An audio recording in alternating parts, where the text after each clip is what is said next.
నమస్తే, welcome to Zee Telugu news.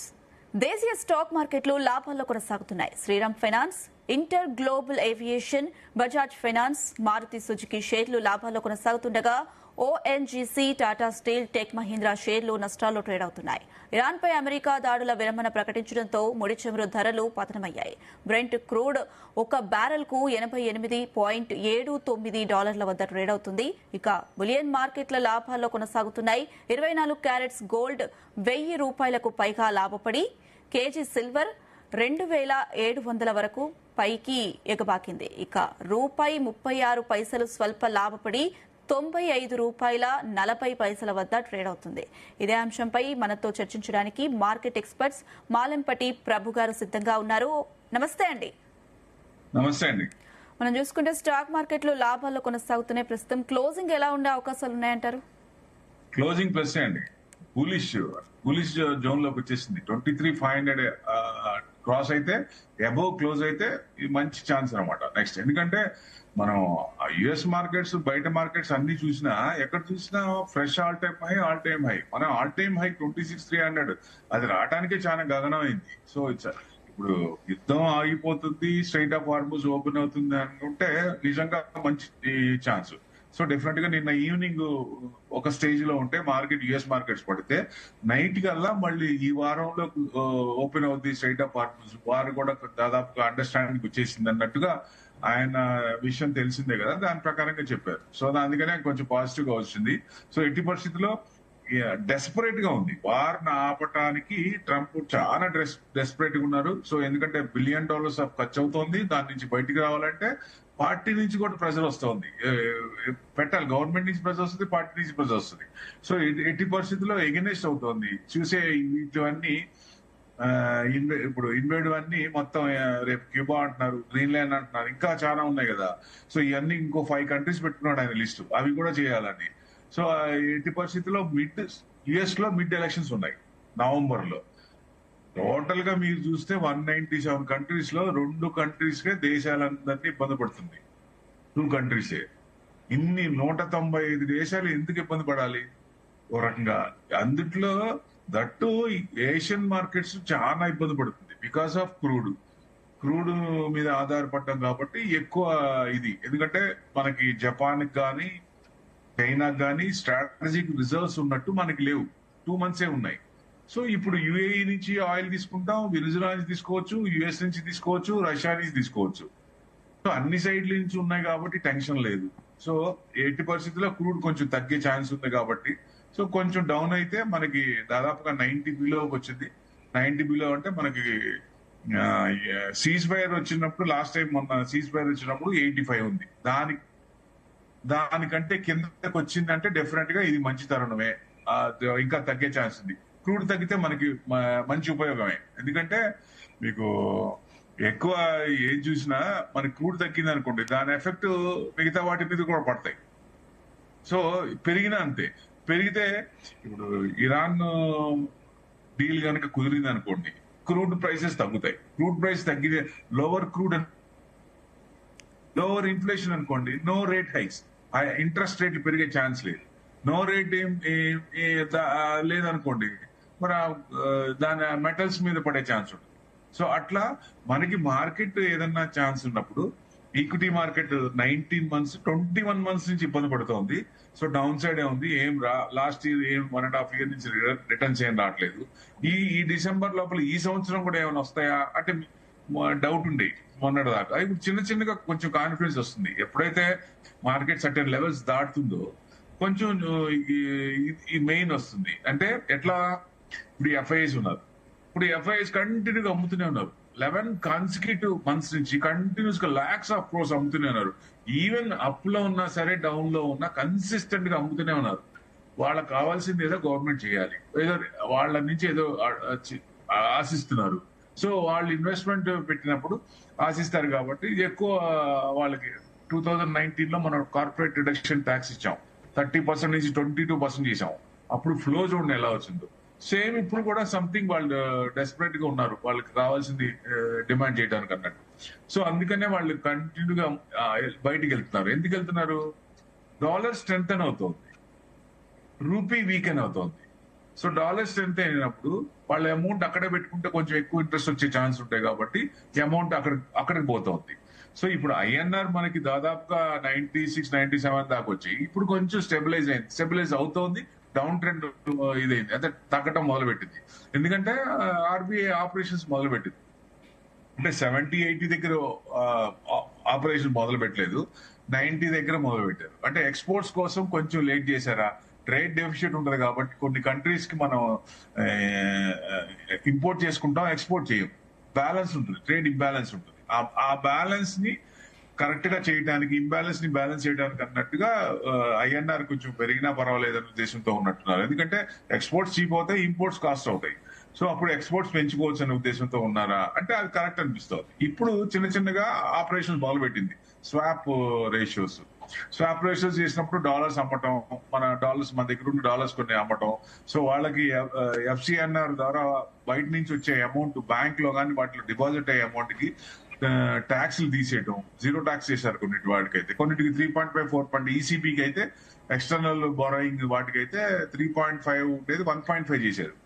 So అట్లా ఇప్పుడు బ్యాంక్స్ లో గానీ బాండ్స్ లో గానీ బయట నుంచి వచ్చే అమౌంట్ పెరిగే ఛాన్స్ ఉంది చిన్నగా. ఎందుకంటే ట్యాక్స్ లేవు, తగ్గినప్పుడు అసలు లేనప్పుడు అమౌంట్ వచ్చే ఛాన్స్ ఉంటుంది కాబట్టి చిన్నగా పెరిగే ఛాన్స్ ఉంటుంది.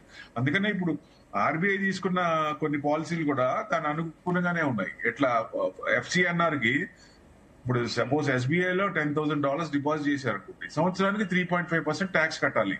ఇప్పుడు 0% ట్యాక్స్ ఇస్తారు. అంటే ఇప్పుడు ఎన్ఆర్ఐస్ కానీ వాళ్ళందరూ ఏం చేస్తారు, అమౌంట్ బ్యాంక్ లో మన ఇండియన్ బ్యాంక్స్ లో డిపాజిట్ చేసుకోవడానికి చేస్తారు, ట్యాక్స్ లేదు కాబట్టి. ఈసీబీ కూడా ఉంది, ఎక్స్టర్నల్ కమర్షియల్ బారింగ్, వాళ్ళు కూడా 3.5 to 4.5, అది 1.5 చేశారు. అంటే పెద్ద కంపెనీలో ఇన్వెస్ట్మెంట్ చేసే వాళ్ళకి ట్యాక్స్ తగ్గుద్ది అన్నప్పుడు ఇన్వెస్ట్మెంట్ పరంగా ఎఫ్డిఐ అమౌంట్ కూడా పెరిగే ఛాన్స్ ఉంది. ఇప్పుడు సిఆర్ కానీ ఎస్ఎల్ఆర్ కానీ సపోజ్ ఏదైనా వాళ్ళకి వచ్చిన $10,000 వచ్చినాయి అనుకోండి, దాంట్లో బ్యాంక్స్ ఎంతవరకు ఉపయోగించుకోవాలి? 80% లోన్స్ ఇవ్వాలి, 20% లాకింగ్ పీరియడ్ లో ఉంటుంది సేఫ్టీ కోసం. దాన్ని కూడా కుషన్ చేసి ఇప్పుడు 100% లోన్ చేసుకోవచ్చు. అంటే బ్యాంకులు వాళ్ళకి వచ్చిన అమౌంట్, బయట నుంచి వచ్చిన డాలర్స్ మొత్తం ఇక్కడ ఇండియన్స్ కానీ బయట వాళ్ళకి కానీ టోటల్ గా లోన్స్ ఇవ్వడానికి అవకాశం ఉంది. అంటే బ్యాంకులు ఇంట్రెస్ట్ రేట్లు ఎక్కువ వచ్చే అవకాశం ఉంది కాబట్టి బ్యాంకులు పెరిగే ఛాన్స్ ఉంటుంది. అందుకే మీకు వారం రోజుల నుంచి బ్యాంక్స్ పెరుగుతున్నాయి, ఇంకా పెరిగే ఛాన్స్లే ఉన్నాయి. సో ఏదేమైనా మన ఆల్ టైమ్ హైక్ చాలా దూరంగా ఉన్నాం. సో మిగతా మార్కెట్స్, వరల్డ్ మార్కెట్స్ అన్ని ఆల్ టైమ్ హైకి ఫ్రెష్ ఆల్ టైమ్ హై కొడుతున్నాం. సో ఇప్పుడు ఏదన్నా 23,500 దాటి పైకి వస్తే కొంచెం అంటే మొత్తం కాకుండా కొంత పర్సెంటేజ్ బులిష్కి వచ్చినట్లు లెక్క. ఎప్పుడైతే ఫిబొనాచి సిరీస్ ప్రకారం 62.4% వచ్చిందో అంటే మీకు 23,900 కనుక క్రాస్ అయితే మనం దాదాపుగా 50% బులిష్ జోన్ లోకి వచ్చినట్లు లెక్క. 25,000 ఎప్పుడైతే క్రాస్ అయిందో then we can see fresh all time high 26,300 దాటే అవకాశం ఉంటుంది. అది ఈ సంవత్సరం వస్తుందా అంటే అది ఇప్పుడు చెప్పడం కష్టం, ఎందుకంటే ఇంకా ఉన్నాయి కాబట్టి. ఇప్పుడు ట్రంప్ డాన్స్లు ఎక్కువ, ఇంకా కొత్త ఏదైనా తీసుకొచ్చినప్పుడు, మళ్ళీ ఏదైనా క్యూబా మీద వచ్చినప్పుడు, సో అలాంటివి ఏదైనా ఇష్యూస్ వచ్చినప్పుడు చెప్పలేం కాబట్టి. సో డెఫినెట్ గా ట్రెండింగ్ నిన్నటిదాకా నెగిటివ్ గా ఉంటే ఇప్పుడు కొంచెం పాజిటివ్ వస్తుంది. ఇవాళే కొంచెం మంచి ఆశ చూపిస్తోంది. సో అబౌవ్ 23,500 అబౌవ్ క్లోజ్ అవ్వాలి. చిన్నగా ట్రెండింగ్ ఉంటే ఈ స్ట్రైట్ ఆఫ్ హార్ముజ్ ఓపెన్ అవ్వాలి, యుద్ధం ఆగిపోవాలి. అప్పుడు కదా క్రూడ్ మనకి దిగొచ్చేది. ఇంట్రెస్ట్ రేట్లు పెంచాల్సిన పని లేదు, ఇంట్రెస్ట్ రేట్లు తగ్గినాయి అనుకుంటే అది కొంచెం ఎఫెక్ట్ వస్తుంది. సో మనీ రొటేషన్ అవుతుంది కాబట్టి ఎక్కువ పర్చేసింగ్, ఎఫ్ఎంసీజీ కూడా బాగా డల్ గా ఉంది. సో అట్లాంటి పర్చేసింగ్ కూడా రొటేషన్ అప్పుడు సేల్స్ కూడా అయ్యే ఛాన్స్ ఉంటుంది. సో ఇవన్నీ ఇంటర్లింక్డ్ కాబట్టి so war is the main thing. అది సెట్ అయిపోయి సీజ్ ఫైర్ కాదు, మొత్తానికి ఇద్దరికి అండర్స్టాండింగ్ వచ్చి. ఎందుకంటే ఈవినింగ్ వచ్చేసరికి ఒకటి చెప్తారు, మార్నింగ్ వచ్చేసరికి ఒకటి చెప్తారు. అవతల వాళ్ళు యాక్సెప్ట్ చేశారంటారు, వాళ్ళేమో అసలు మా ట్రంప్ మాటలే లేవు, చర్చలే లేవు ఇప్పటిదాకా అంటారు. అంటే అది ఇట్స్ ఫుల్ మ్యానిపులేషన్ అన్నట్టు. అంటే స్టాక్ మార్కెట్ మ్యానిపులేటర్ అంటే 100% మ్యానిపులేటర్ అనొచ్చు ఒక రకంగా చూస్తే. సో ఎందుకంటే ఈవినింగ్ ఉండదు, మార్నింగ్ ఉండదు, మార్నింగ్ చెప్పింది ఈవినింగ్ ఉండదు. సో అది రెగ్యులర్ గా చెప్పిన ఇదే అవతల వాళ్ళు చెప్పేశారని డైరెక్ట్ కన్ఫర్మ్ చేస్తాం కాబట్టి అది కొంచెం ఇదిగానే ఉంది. వాళ్ళు ఇప్పుడు ఇరాన్ వాళ్ళు కూడా ఇప్పుడు డిక్లేర్ చేస్తే మాతో అసలు ఏం మాట్లాడలేదని. సో అది మెయిన్ అనమాట. సో అంటే ఇక ఎక్కడో చోట ఎండ్ కార్డ్ పడే ఛాన్స్ ఉంది అతి తొందరలోనే. ఎందుకంటే దాదాపుగా 100 డేస్ అయింది. సో 100 రోజులు అయింది. సో టెన్షన్ వస్తుంది ఎవరికైనా సరే. రిజర్వ్స్ లేని వాళ్ళు, ఏషియన్ కంట్రీస్ లో రిజర్వ్స్ లేని వాళ్ళు టెన్షన్ పడతారు, ఆయిల్ మీద ఆధారపడ్డ వాళ్ళు. ఇప్పుడు యుఎస్ గానీ వాళ్ళు కూడా ఈ యుద్ధం చేయాలన్నా దాని మీద ఇన్వెస్ట్మెంట్, ఆర్మీకి కానీ ఆర్మ్స్ కానీ ఇన్వెస్ట్మెంట్ పెరుగుతుంది కాబట్టి అక్కడ ఇంటర్నల్ కూడా వాళ్ళు టెన్షన్ వస్తుంది. కాంగ్రెస్ కూడా వాళ్ళకి బిల్ పాస్ చేయాలి, అప్పుడే ఆయన ఏదైనా చేయగలరు. సో ఆ టెన్షన్స్ అన్ని ఉన్నాయి కాబట్టి is very desperate to stop the war అనేది అవతల వాళ్ళు వినేటట్టు కనపడట్లా. అది ఎంతవరకు వాళ్ళేమో ఒక్కొక్క షిప్ కి 20 lakhs 2 million అంటే 20 లక్షలు కలెక్ట్ చేస్తా ఉంటున్నారు ట్యాక్స్. అంటే అది ఇంటర్నేషనల్ వాటర్, అది వాళ్ళకి సంబంధించింది కూడా కాదు, అది కోర్టులో కూడా నిలదు, కలెక్ట్ చేయడానికి కూడా రాంగ్ అది. సో ఎందుకంటే వాళ్ళకి సంబంధించింది కాదు, టోటల్ అన్ని కంట్రీస్ కూడా అటు నుంచి పాస్ అయ్యే కంట్రీస్ కూడా ఇంటర్నేషనల్ వాటర్ యూజ్ చేసుకోవడానికి అవకాశం ఉంది. సో వాళ్ళ ఓన్ కాదు కదా అది. సో అది ఎట్టి పరిస్థితుల్లో కోర్టు కూడా కొట్టేసే ఛాన్స్ ఉంటుంది కాబట్టి ఉండకపోవచ్చు. ఇవన్నీ సెటిల్ అయినాయి అనుకోండి, మన మార్కెట్ ఈ సంవత్సరమే డిసెంబర్ లోపల ఆల్ టైమ్ హై రావచ్చా అంటే నిజంగా ఈ పారామీటర్స్, మన పారామీటర్స్ అన్ని బాగానే ఉన్నాయి. సో ఇవి గ్లోబల్ కన్సర్న్స్, ఎకనామిక్ కన్సర్న్స్ ఉన్నాయి కాబట్టి జియో పొలిటికల్ టెన్షన్స్ వల్ల మనం ఇబ్బంది పడుతున్నాం బికాస్ ఆఫ్ ట్రంప్. 100% ట్రంప్ అనుకోవచ్చు. సో అది వాళ్ళు కనుక కరెక్ట్ గా సెట్ చేసుకుంటే డెఫినెట్ గా మళ్ళీ అన్ని తిరిగే ఛాన్స్ ఉంటుంది. కాబట్టి యూటర్న్ తీసుకొని హై వెళ్తుందా అంటే ఈ సంవత్సరం నెక్స్ట్ ఇయర్ అనేది, నెక్స్ట్ ఇయర్ అయితే కన్ఫర్మ్ గా రావచ్చు. ఈ సంవత్సరం డిసెంబర్ లోపల ఇవన్నీ సెటిల్ అవ్వాలి కాబట్టి. ఎందుకంటే నవంబర్ లో ఉంది మిడ్ ఎలక్షన్స్. నవంబర్ లో ఏదైనా ఛాన్స్ ఉందా? ఈ 195 దేశాలు ఏదన్నా కొత్త న్యూస్, మంచి న్యూస్ వింటారా అనేది ఒకవేళ వింటే డెఫినెట్ గా ఇది మంచి తరుణం అనుకోవచ్చు. అప్పుడు మార్కెట్ పెరిగే ఛాన్స్ ఉంటుంది. కానీ బ్రిక్స్ లో ఉన్న కంట్రీస్ అన్ని పెరుగుతున్నాయి, ఓన్లీ ఇండియానే తగ్గుతుంది. మిగతా కంట్రీస్ అందరు వాళ్ళందరూ కూడా బ్రిక్స్ ఏకమై కొత్త కరెన్సీ తీసుకొస్తా ఉన్నప్పుడు ఆ కంట్రీస్ స్టాక్ మార్కెట్ అన్ని పెరుగుతున్నాయి, ఓన్లీ ఇండియన్ మార్కెటే పెరగట్లేదు. సో మన మార్కెట్ గా పెరగట్లేదంటే బికాస్ ఆఫ్ ఐఎన్ఆర్ బాగా వీక్ గా ఉంది. 100 రూపీస్ ఐఎన్ఆర్ అంటే మరి చాలా ఇబ్బంది కదా. సో ఇప్పుడు ఎవరన్నా పిల్లల్ని బయటికి పంపించాలన్నా ఎక్కువ పెట్టి ఇన్వెస్ట్మెంట్ ఎక్కువ పెట్టాల్సి వస్తుంది, చదివించడం ఎంఎస్ చేయడానికన్నా ఎక్కువ పెట్టాల్సి వస్తుంది. సో అన్ని విధాలుగా ఇబ్బంది కాబట్టి ఈ ఎక్స్పోర్ట్స్ కూడా వాళ్ళు బ్యాలెన్స్ చేసుకున్నారు. ఇప్పుడు ఆపరేషన్స్ మొదలు పెట్టింది ఆర్బీఐ కూడా. సో డెఫినెట్ గా ఓవర్ ఎ పీరియడ్ అంటే ఎమ్మటే చెప్పలేం కానీ మీకు డిసెంబర్ లోపల చిన్నగా కిందకు వచ్చే ఛాన్స్ ఉంటుంది. మనకి దాదాపుగా 70-80 ఆ రేంజ్ కి వస్తే మనకి మంచి ఇబ్బంది లేకుండా. క్రూడ్ కూడా $60-70 రావాలి. సపోజ్ ఏదైనా కొత్త ఇష్యూస్ వచ్చినాయి అనుకోండి, చిన్నగా హై రాదా అంటే ఇష్యూస్ కనుక ఫ్రెష్ ఇష్యూస్ నెగిటివ్ గా ఉంటే ఇప్పుడు $126 వచ్చింది. ఏదన్నా నెగిటివ్ క్యూబా మీద అటాక్ చేశారు అట్లాంటి న్యూస్ వచ్చినాయి అనుకోండి, మళ్ళీ 126 కి వెళ్ళే ఛాన్స్ ఉంటుంది. అట్లా ఉండకుండా ఉండాలి, మనం ఏషియన్ కంట్రీస్ ఇబ్బంది పడకుండా ఉండాలి అంటే strategic reserves, crude reserves, petrol reserves, diesel reserves పెంచుకోవాలి. అది పెంచుకుంటే మనకి ఫ్యూచర్ లో ఇబ్బంది లేకుండా ఉంటది. ఎట్టి పరిస్థితుల్లో ఆ ఇబ్బంది లేకుండా ఉండాలంటే ఇప్పుడు జపాన్ వాళ్ళు చేసింది, చైనా వాళ్ళు చేసింది మనం చేయాలి. అప్పుడు మనకి ఇలాంటి ఆయిల్ కంట్రీస్ ఏదైనా ఆయిల్ మీద ఇది చేస్తే మనకి ఏదైనా ఇబ్బంది పెడతా చూస్తే మనం ఇబ్బంది పడాల్సిన పని లేదు, తొనకాల్సిన పని లేదు, షేక్ అవ్వాల్సిన పని లేదు. ఇప్పుడు 2 months 3 months యుద్ధం 100 రోజులు అవగానే మన స్ట్రాటజిక్ రిజర్వ్స్ తగ్గుతునే ఉద్దేశంతో భయపడుతున్నాం. సో ఫ్యూచర్ లో మన ప్లాన్ కూడా ఫసల్ ఫ్యూయల్ నుంచి మన ఈవీస్ కి వస్తాం, ఈవీస్ నుంచి గ్రీన్ ఎనర్జీకి వస్తాం. మేము 2030కి కార్బన్ ట్యాక్స్ కట్టాలి. ఇది ప్యారిస్ కన్వెన్షన్ లో అందరు యాక్సెప్ట్ చేశారు. ఇది పొల్యూషన్ తగ్గించుకోకపోతే ఈ ఫసల్ ఫ్యూయల్ నుంచి, పెట్రోల్ డీజిల్ నుంచి బయటికి రాకపోతే మనం ఏదన్నా వాటికి ట్యాక్స్ కట్టాలి. సో కాబట్టి అతి తొందరలోనే ఈ ప్రొవిజన్స్ ఈవీ కూడా ప్రమోషన్ చేయాలి. గవర్నమెంట్ కూడా ట్యాక్స్ బెనిఫిట్స్, ఎందుకంటే ఒక ప్లాట్ఫామ్ నుంచి ఇంకో ప్లాట్ఫామ్ కి రావాలంటే ఊరికనే రాదు కదా. ఇప్పుడు గవర్నమెంట్ ఏదైనా సోప్స్, ఇప్పుడు సోలార్ ఉంది, 90% గవర్నమెంట్ సపోర్ట్ చేసింది కాబట్టి సోలార్ పెరిగింది స్టార్టింగ్ లో, ఇప్పుడు తర్వాత అలవాటు అయిపోయింది. అట్లానే ఈవీస్ కూడా కొంచెం బాగా సపోర్ట్, 10 లక్షల కారుకి 3 లక్షలు అట్లా 4 లక్షలు ఇస్తే ఎక్కువ మంది కూడా ఈ పెట్రోల్ కార్ నుంచి ఈవీస్ కి వచ్చే అవకాశం ఉంటుంది. అది చేస్తే డెఫినెట్ గా ప్లాట్ఫామ్ అనేది తొందరగా మారే ఛాన్స్ ఉంటుంది. ఈవీస్ కి వస్తాం. ఇప్పుడు ఈవీస్ కి వస్తే ఆయిల్ మీద ఆధారపడ్డ ఇది ఉండదు. ఎందుకంటే మన నితిన్ గడ్కరీ గారు కూడా చెప్పారు, E20 ఇథనాల్ కూడా చేస్తున్నాం, ఫ్యూచర్ లో కొంత పర్సెంటేజ్ ఇథనాల్ మీద కూడా డిపెండ్ అయితే ఈ ఆయిల్ మీద డిపెండ్ అవ్వాల్సిన అవసరం ఉండదు. సో ఫ్యూచర్ లో ఇలాంటి ఇబ్బందులు వచ్చినప్పుడు మనం ఇబ్బంది పడకుండా ఉండాలంటే ఇదే స్ట్రాటజిక్ ప్లాన్స్ చేసుకొని ముందుకెళ్తుంది గవర్నమెంట్. ఇది 100% సేఫ్ గా ఉంటుంది. మనం ఇప్పటిదాకా చేయలేదు, ఇప్పటి నుంచి చేస్తా ఉంటారు. ఇక ముందు నుంచి మనకి రాకుండా ఉండాలంటే ఇవి కనుక ఇంప్లిమెంట్ చేస్తే డెఫినెట్ గా నెక్స్ట్ మనకి ఇలాంటి ఏదైనా ఈ చిన్న చిన్న ఆపత్తులు వచ్చినప్పుడు మనకి ఇబ్బంది పడాల్సిన పని అవసరమే ఉండదు. ఓకే అండి ప్రభు గారు, మనం చూసుకుంటే బులియన్ మార్కెట్ విషయానికి వస్తే బులియన్ మార్కెట్ కూడా లాభాల్లో కొనసాగుతున్నాయి. గోల్డ్ సిల్వర్ పైన ఇన్వెస్ట్ చేయాలి అనుకునే వాళ్ళకు చేయాలి, ఇప్పుడు ఇలాంటి సిచ్యువేషన్ లో చేయొచ్చు అంటారా? గోల్డ్ సిల్వర్ జనరల్ గా ఏంటంటే ఇప్పుడు ట్రెండ్ ప్రకారం ఎవరైనా సరే లేటెస్ట్ గా ఇప్పుడు మా దగ్గరికి వచ్చే వాళ్ళు ఏం చేస్తారు, 20% మెటల్స్ లో, 60% ఈక్విటీలో, 20% ఇంటర్నేషనల్ స్టాక్స్ లో. ఇది కొత్త పదం, కొత్త ట్రెండ్ అనుకోవచ్చు. మేము ఇండియాలోనే కాదు బయట కంట్రీస్ లో కూడా ఇన్వెస్ట్మెంట్ చేయాలి. వాలటాలిటీ ఎక్కువ ఉంది కాబట్టి బాగా 30 trillion 5 trillion up and down అవుతుంది యుఎస్ లో.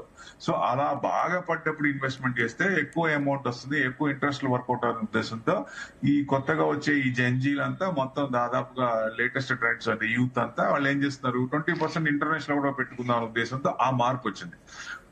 అదొకటైతే, రెండోది ఇప్పుడు 80 years 70 years ఉన్న వాళ్ళు కూడా ఇదివరకు డెట్ పర్సంటేజ్ ఎక్కువ ఉండేది, ఈక్విటీ తక్కువ ఉండేది. ఎందుకంటే రిస్క్ ఎందుకు నాకు అనేది. కానీ ఈక్విటీ మీద నమ్మకంతో డెట్ తగ్గిపోయి ఈక్విటీ పర్సెంట్ పెరిగింది. ఎవరి పోర్ట్ఫోలియో చూసినా అంతే ఉంది.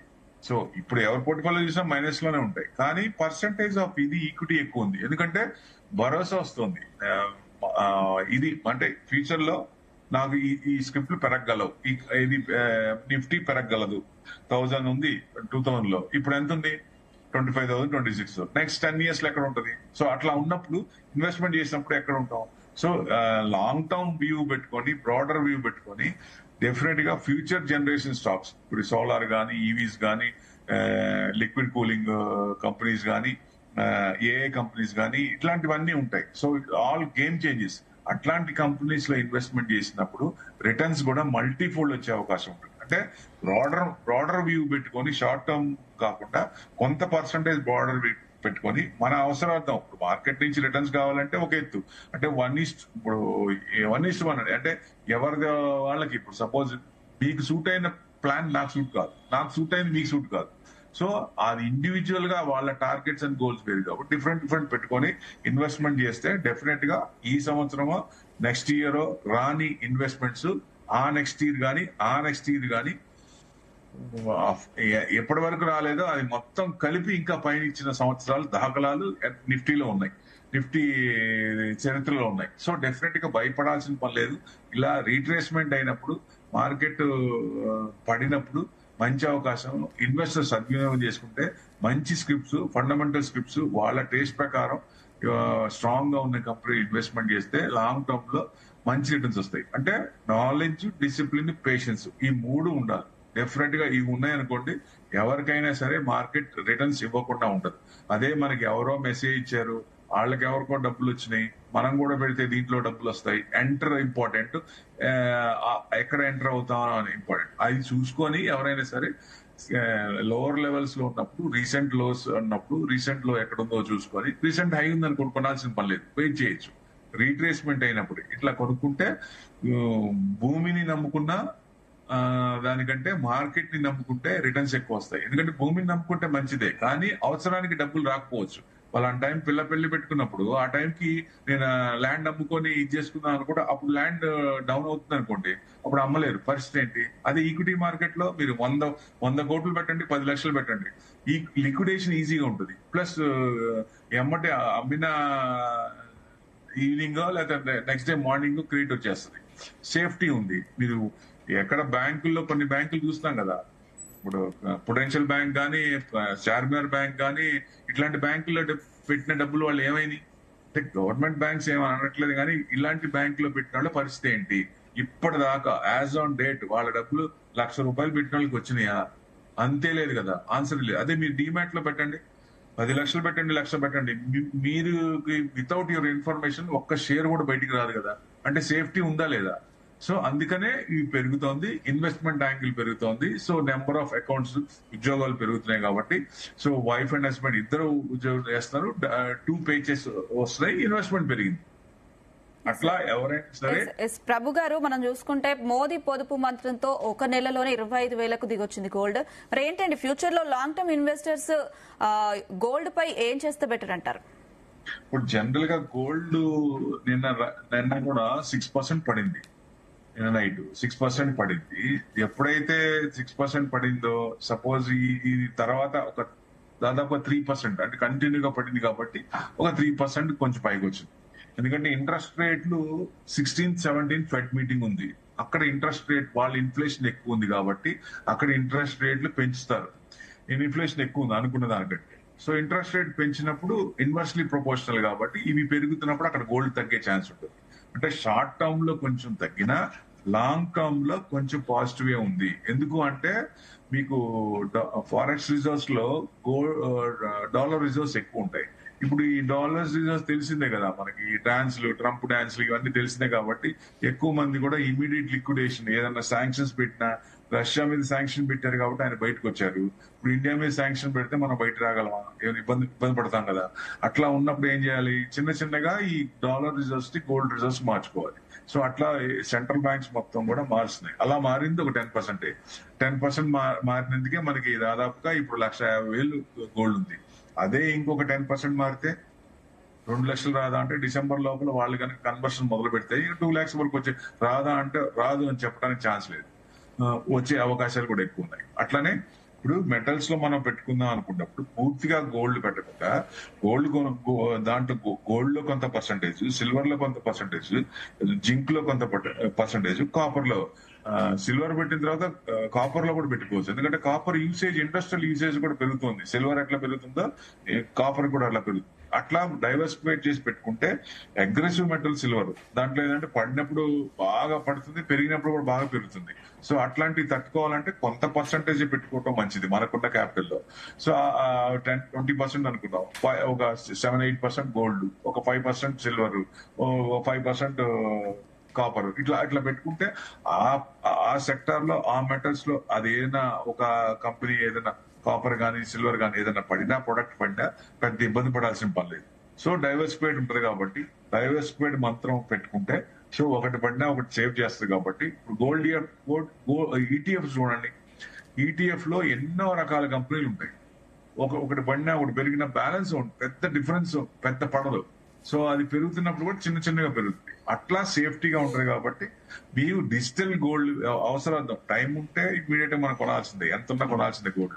అదే టైం ఉంటే గనక మీకు డెఫినెట్ గా గోల్డ్ ఈటీఎఫ్ అలాంటివి పెట్టుకోవచ్చు. ఎందుకంటే ఇప్పుడు కొత్తగా కూడా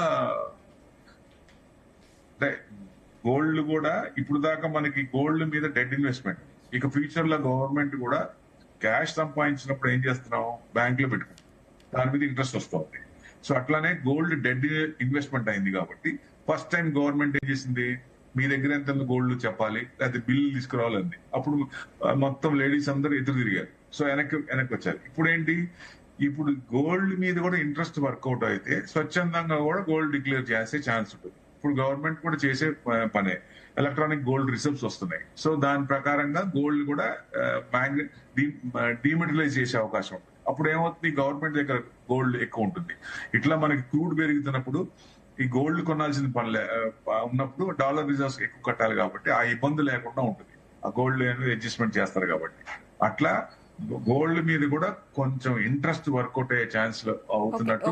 ప్రభు గారు, మనం చూస్తే గత సంవత్సరం గోల్డ్ ఈటీఎఫ్, సిల్వర్ ఈటీఎఫ్ లో ఇన్వెస్ట్ చేసిన వాళ్ళు డబుల్ అయ్యాయి. ఇప్పుడున్న పరిస్థితిలో ఈటీఎఫ్ లో ఇన్వెస్ట్ చేయొచ్చు అంటారా? అంటే అదే చెప్పేది, ఇప్పుడు గోల్డ్ లాస్ట్ ఇయర్ గోల్డ్ 70% ఇచ్చింది, ఈ సంవత్సరం బాగానే ఇచ్చి మళ్ళీ కొంచెం తగ్గింది. సో నెక్స్ట్ అన్ని సంవత్సరాలు గోల్డ్ కౌన్సిల్ కూడా అదే చెప్పింది, ప్రతి సంవత్సరం కూడా అంత రిటర్న్ 70% రాకపోవచ్చు. మేబీ ఈ సంవత్సరం 10 to 15%, 20% రావచ్చు అనేది ఎక్స్పెక్ట్ చేసింది. మళ్ళీ ఆ సంవత్సరం ఒక 2-3 కన్సల్టేషన్ తీసుకొని తర్వాత మళ్ళీ పెరిగే ఛాన్స్ ఉంటుంది. ఎందుకు పెరిగే ఛాన్స్ ఉందంటే దానికి బలం ఏంటి, ఈ కన్వర్షన్. ఈ డాలర్ రిజర్వ్స్ నుంచి గోల్డ్ రిజర్వ్స్ కనుక వాళ్ళు మారుతుంటే, ప్లస్ సెంట్రల్ బ్యాంక్స్ అన్ని ఇంకా ఎక్కువ చేస్తుంటాయి. ఇప్పుడు చైనా కూడా ఎక్కువ చేస్తా ఉంది, విపరీతంగా ఎక్కువ చేస్తుంది. అన్ని మ్యూచువల్ ఫండ్స్ లో కూడా అసలు ఎప్పుడు ఛాన్స్ ఇవ్వాలి. ఇప్పుడు వాళ్ళు మ్యూచువల్ ఫండ్స్ లో కూడా ఇన్వెస్ట్మెంట్ చేస్తున్నారు, భారీగా చేస్తున్నారు, పడ్డప్పుడల్లా ఎక్కువ చేస్తారు. సో అట్లా మీరు ఎక్కువ చేస్తా ఉన్నారు. వాళ్ళకి ఏదైనా ప్రాబ్లం వచ్చినప్పుడు కదా అమ్మేది. సో అందరికి ఒకసారి రాదు. సో అట్లా లాంగ్ టర్మ్ వ్యూ అయితే పాజిటివ్ గా ఉంది. షార్ట్ టర్మ్ కి కొంచెం ఈ ఇంట్రెస్ట్ రేట్ బట్టి రేపు వాళ్ళు ఇంట్రెస్ట్ రేట్ పెంచితే ఇది తగ్గుద్ది. ఇంట్రెస్ట్ రేట్ తగ్గించే ఛాన్స్ లేదు, ఎందుకంటే ఇన్ఫ్లేషన్ ఎక్కువ ఉంది కాబట్టి వాళ్ళు ఇంట్రెస్ట్ రేట్ పెంచుతారు. సో డెఫినెట్ గా షార్ట్ టర్మ్ లో కొంచెం డౌన్ సైడే ఉందండి. ఇంకా ఓకే అండి ప్రభు గారు, మరి లాస్ట్ చివరిగా అండి నెక్స్ట్ వీక్ స్టాక్ మార్కెట్ లో ఎలా ఉండే అవకాశాలు ఉన్నాయంటారు? అంటే ఇప్పుడు మెయిన్ అందరి చూపు యుద్ధం మీదే ఉంది.